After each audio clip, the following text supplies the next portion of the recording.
Саламатсыздар ма, құрметті студенттер? Бүгінгі дәрісіміздің тақырыбы табиғи сулардың химиялық ластануы.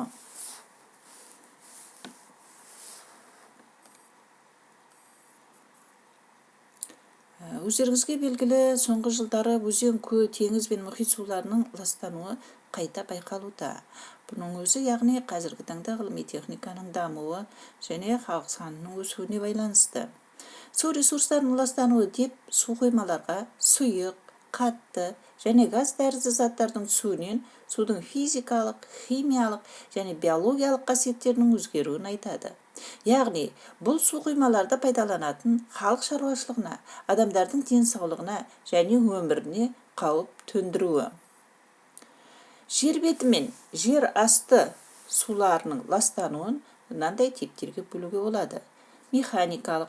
Бұл құрамында механикалық қоспалардың артуы негізінен беттік ластану түріне тән. Екінші, химиялық.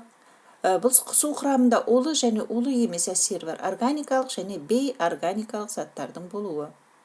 Келесі, бактериялық және биологиялық. Бұл су құрамында алуан түрлі патогенді микроорганизмдердің, саңырауқұлақтардың және ұсақ балдырлардың болуы. Радиоактивті. Бұл жер беті және жер асты суларында радиоактивті заттардың кездесуі. Және жылулық. Жылу және атом электростанцияларынан шығатын жылы сулардың су қоймаларға түсуі. Ластаушы заттардан табиғи су қоймаларға түсуі судың сапалық қасиеттерінің физикалық, химиялық құрамының өзгеруіне әкеліп соғады. Әлемдік мұхит суларындағы еріген органикалық заттардың жалпы концентрациясы әдетте 0,5-тен 6 мг литрге дейін ауытқып тұруы мүмкін. Теңіз суындағы органикалық заттардың жалпы санының 90-98% еріген заттардың үлесіне тисе, тек 2-ден 10%-ға дейінгі аралықта тірі организмдер мен детриттер түрінде 1-дің 5-ге қатынасындай дәрежеде кездеседі. Организмдегі органикалық заттармен салыстырғанда, олар теңіз суында 10-даған немесе 100-деген есе көп ериді. Шамамен осындай жағдай тұщы суларда да байқалады. Өндіріс орындарынан шыққан полютанттар бар атмосфералық сулар, фекалийлер, детергенттер, микроорганизмдер де бар тұрмыстық сулардан құралған ағзынды сулар, суды көп пайдаланатын қара металлургия, химия, орман химия, мұнай өңдеу өнеркәсіптерінің ағзынды сулары табиғи суларды ластаушы негізгі көздер болып табылады. Өндірістің дамуына және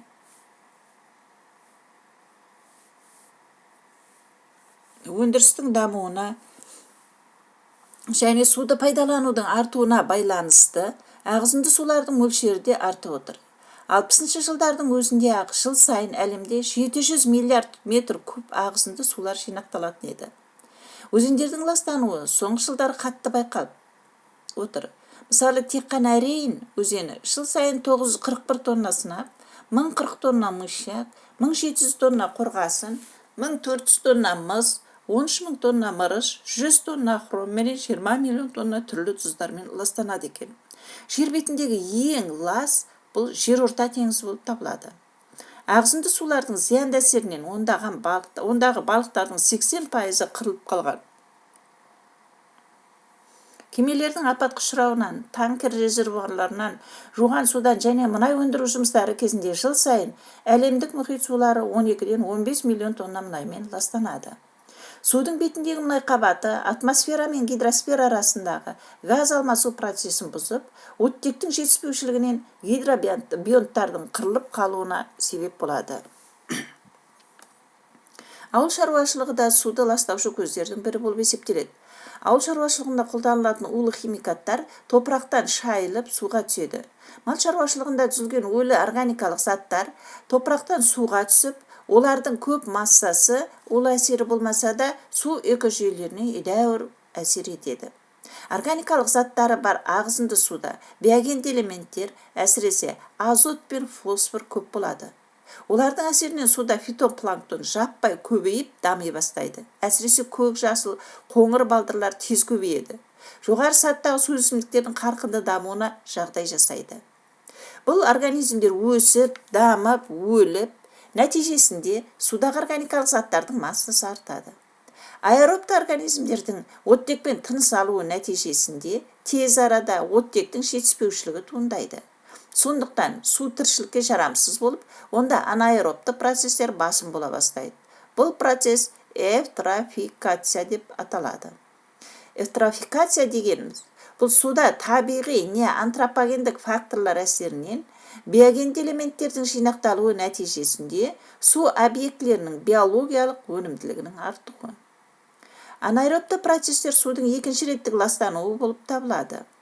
Эвтрофикация бұл суға оңай тотығатын минералды тыңайтқыштардың түсуі не егістіктерден азот пен фосфор тыңайтқыштарының шайылуы нәтижесінде болуы мүмкін. Жаңбыр суында көбінесе әртүрлі сонымен қатар қышқыл сипатты табиғи және антропогендік химиялық заттар болады. Жаңбыр суының қышқыл реакциясы 1684 жылы ағылшын ғалымы Роберт Бойлмен анықталған болатын. Жерасты су қоймаларының pH шамасы 6-дан 8-ге дейінгі аралықта жатады. Ішкі су қоймасының қышқылдануы Америка құрама штатында және Батыс Еуропаның кейбір елдерінде орын алуда. Әсіресе бұл 20 ғасырдың екінші жартысында байқалды. Қышқылданудың салдары жақсы белгілі. pH 6-дан кіші болғанда фитопланктондар мен зоопланктондардың түрлері азаяды. Ал қалған түрлерінің мөлшері кемейді. Балықтар үшін 6,5-ден 8,5-ге дейінгі аралықта pH шамасы қолайлы болып табылады. Судың pH шамасының төмендеуі әсіресе форель, плотва сияқты балықтар үшін өте қауіпті. Ал pH 5,16-дан 4,16 болғанда балықтардың жаппай қырылуы орын алады. Балықтардың көбеюге қабілеттіліктерін pH 5,5-ге тең болғанда бірден төмендейді. Ал 4,15-тен төмен болса, көбею тоқтайды.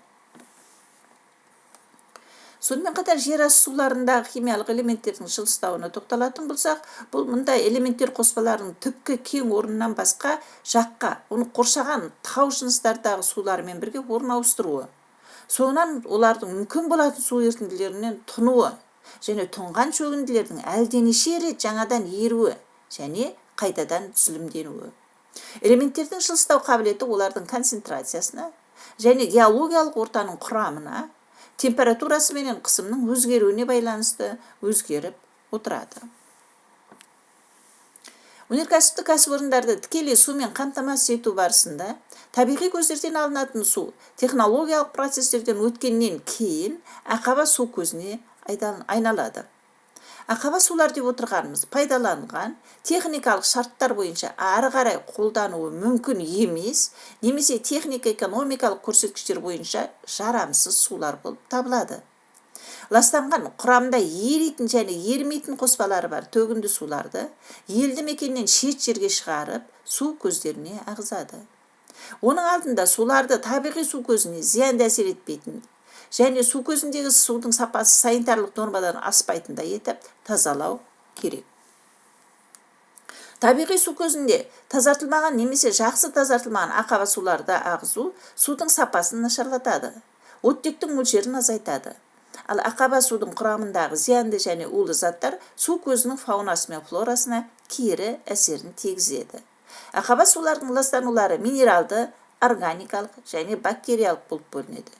Минералды ластануларға құм, балшықты жатқызамыз. Химиялық элементтердің судағы миграциясы заттардың жер бетіндегі жылжуындағы маңызды фактор болып табылады, және де оның қосылыстарының еру дәрежесіне де байланысты болады. Су миграциясы коэффициентінің шамасының жоғары болуы өзен суының төменгі ағысында техногенді әсерге көбірек ұшырағанын көрсетеді. Миграция коэффициент шамасының жазғы және күзгі кезеңдерде көктемгіден төмен болуы, жазда жаңбырдың аз болуымен, ал ол жаңбыр суларының ауыр металдарды шайып алып кетуіне, сонымен қатар техногенді факторлар әсерімен жиналған зиянды компоненттердің суларға түсуінің шектелуімен байланысты болуы мүмкін. Химиялық қалқыма заттар. тоқталатын болсақ, олар органикалық заттар болып табылады. Мөлшеріне қарай өте көп лайлы грунтқа және органикалық заттары салыстырмалы аз болатын детритке ажыратылады. Судағы детрит минералды және органикалық бөлшектерден тұрады. Кез келген минералды бөлшек өзінің беткі қабатына органикалық қабықшаны адсорбциялайды. Онда өз кезегінде бактериялар орналасады. Детриттің қалыптасуына минералды қоспалар, өлген организмдер мен олардың бөліктері, сонымен бірге суда ерген органикалық заттар қатысады. Детрит бөлшектері микроорганизмдердің көп шоғырланатын және жоғары белсенділігінің орны болып табылады. Суда қалқыған заттардың көп мөлшерде болуы фотосинтез жағдайын нашарлатады. Сонымен бірге ол жануарларға қолайсыз әсер етеді. Өйткені су түбіне шөккен кезде грунтта тіршілік ететін организмдердің жауып сүзгіш гидробионттардың қоректенуін нашарлатады. Көптеген су қоймаларында қалқымалы органикалық заттардың ерекше айналымы жүзеге асады. Ол су түбіне бетке қарай көпіршіктер ағынмен байланысты көтеріледі. Теңіз суларында ауа көпіршіктері адсорбцияланады. Шөгінді тау жыныстары деп жер қыртысын құраушы магмалық, метаморфтық және көне шөгінді жыныстардың желге мүжілуі процестерінің нәтижесінде өз орнынан ажырап, су айдындары түбінде тұнудан пайда болған жыныстарды айтады. Бұл тұнба, яғни шөгінді екі жағдайда түзілген. Механикалық, бұл үгілген түйірлердің салмағы әсерінен, және химиялық, бұл судағы ерітінділердің қанығу концентрациясына жетуімен алмасу реакцияларының әсерінен. Органикалық қосылыстардың түзілген шөгінділердің көп тараған түрлеріне карбонатты жыныс, ұлутас және кремнийлі жыныстар, диатомиттер, трепелдер, апакалар жатады. Бұл жыныстар жеңіл, көбінесе ақ түсті болып келеді. Мысалы, ұлутастың орташа тығыздығы 800-ден 1800 кг метр кубқа дейін. Диатомиттерде тығыздық 425-ден 1250 кг метр кубқа дейін жетеді. Ұлутастар кен орындарында Молдавияда, Одесса облысында, Азербайджанда, Атырау және Маңғыстау облыстарында кездеседі. Диатомиттер мен трепелдер аморфты кремнеземге, апал минералдарына бай. Әлсіз, немесе тіпті де цементтендірілмеген бос, немесе топырақ тәрізді массалар. Түстері ақ, сары, сұр, қызғылт болып келеді. Олар балдырдың құрамында 75-95%-ға дейін аморфты кремнезем бар қабаттарынан құралған. Диатомиттер, трепелдер уақыт өткен сайын қабаттардың қысымынан тығыздығы артып, суда қиын еритін толығынан аморфты кремнеземнен тұратын апакаға айналады. Жарық энергиясын сіңіру есебінен судың ыдырау реакциясы фотолиз деп аталады. Фотосинтез кезінде бөлініп шығатын оттек көмір қышқыл газынан емес, судан бөлінетіндігі таңбаланған атомдардың жәрдемімен дәлелденген.